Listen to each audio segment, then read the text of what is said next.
who has been studying this century-old phenomenon. There's actually been quite a few incidents in the Erath County area. June 12th, 1891, there was a brilliantly glowing bale of cotton suspended 300 feet in the air. Here's one from 1996, and then even one from the mid-1970s, a cigar-shaped formation with huge red lights. So we actually have, like, documentation of UFO activity that's gone on for over 100 years. Sure. It's been going on since people have been looking at the stars. What is it about Stephenville, Dublin, Erath County that is drawing all this activity? What is going on here? The reasons for the long documented UFO phenomenon in Texas remain mysterious. The sightings may be of more than one craft, and the chance remains that at least one, here in Stephenville, was a military flight. The team circles back to the 3 eyewitnesses with corroborating testimonies. Everybody ready? Okay. Using the witnesses' accounts, the team attempts an experiment that's never before been tried. It's the first full geographic scale experiment of a UFO sighting. What will it tell us if 3 people saw the same thing in exactly the same place at the same time? The answers could be as frightening as the UFOs themselves. It wasn't some dot out on the horizon in infinity, it was right over town. Since December 2007, more than 200 UFO sightings are reported in Erath County, and the cluster is reportedly moving south. The investigation has left the team with more questions than answers. What was this object? Why here? And why now? Not knowing what it is, the team hopes to find out at least where it was. Media outlets and countless witnesses report seeing UFOs in varying areas and times, but the team is only interested in 3 of these.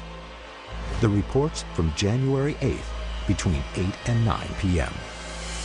This is actually a pretty exciting experiment we're doing here. As far as I've ever heard of, it's the first full geographic scale triangulation experiment of a UFO sighting.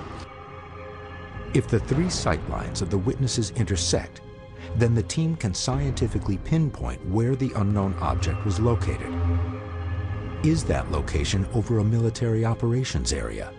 Do radar images account for a craft there? Are the townspeople mistaking military jets flying out of their designated airspace? One thing is evident. There was something in these skies. I'm going to go around and get you guys into the proper positions relative to this site. The team is at the Stephenville City Park, near the airport. In ordinary triangulation experiments, one must stand in the exact position of the witnesses, project a laser to create their sight line, and determine where they intersect. But because it is against FAA regulations to fire a high-powered beam in the sky, the team recalculates the coordinates to fit their experiment in a smaller area. Basically, we're transposing their coordinates, into this new area where we can actually do the demonstration. And we'll all set up you, and then I'll be the 3rd point. We'll all be on radio, and we'll be in position, ready for the balloon. Right. And as soon as that's all solid and good, shine your lasers on there, and we'll see if we can get a reaction on the... if they intersect.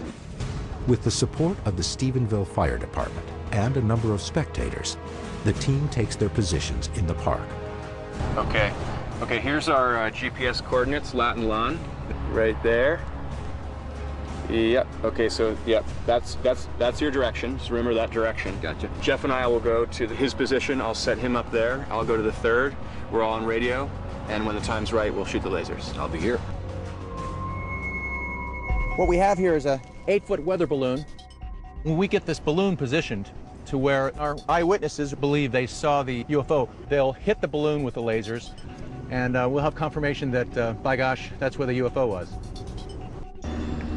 All right, John, I'm in position. Let me know when I can fire my laser. Okay, Jeff, fire your laser.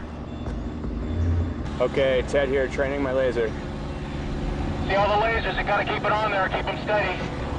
Okay, John, we've got our 3 coordinates. You should be raising that balloon, and we'll see if we intersect.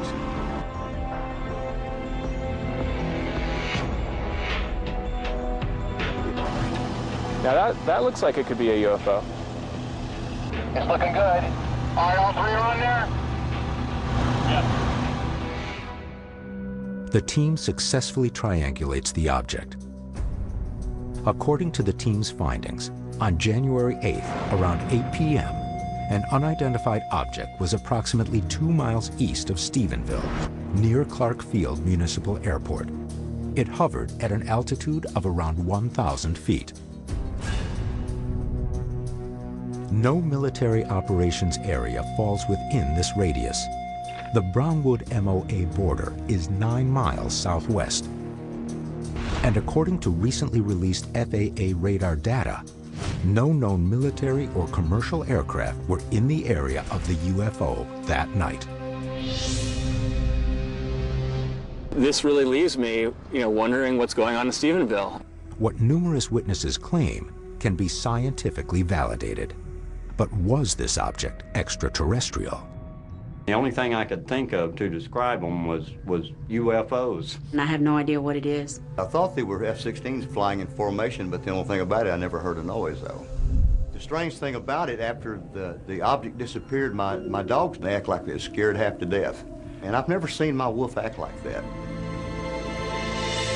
We've been able to pinpoint the location of the object, the time that it was viewed. That gives us the ability to focus down into the core of the entire Stephenville episode. Your research has shown, your experiments have shown, yes, there was something that people saw.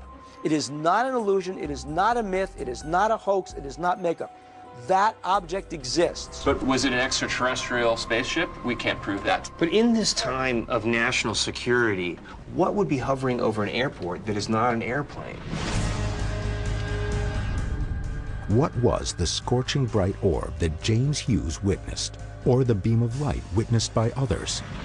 Something occurred in Stephenville that alarmed numerous residents.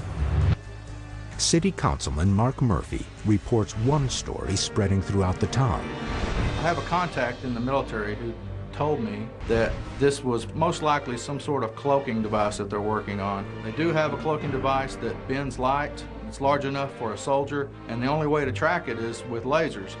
Is it possible that these citizens witnessed a secret military aircraft? Or is our government covering up something much more frightening?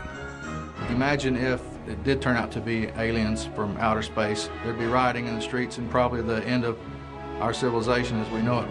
We're not mature enough as a society to handle something like that. Even though the team packs their gear and heads back home, the investigation into the Texas UFO invasion of 2008 continues.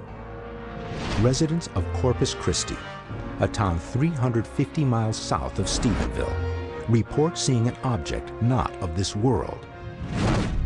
March 21st, 2008, a resident of Aransas Pass, Texas, near Corpus Christi, phones the team. Hey, I heard you guys was up in Stevensville, and here I had seen what possibly could be a UFO in the sky, with sparks trailing from it. Really something to see. Give me a call.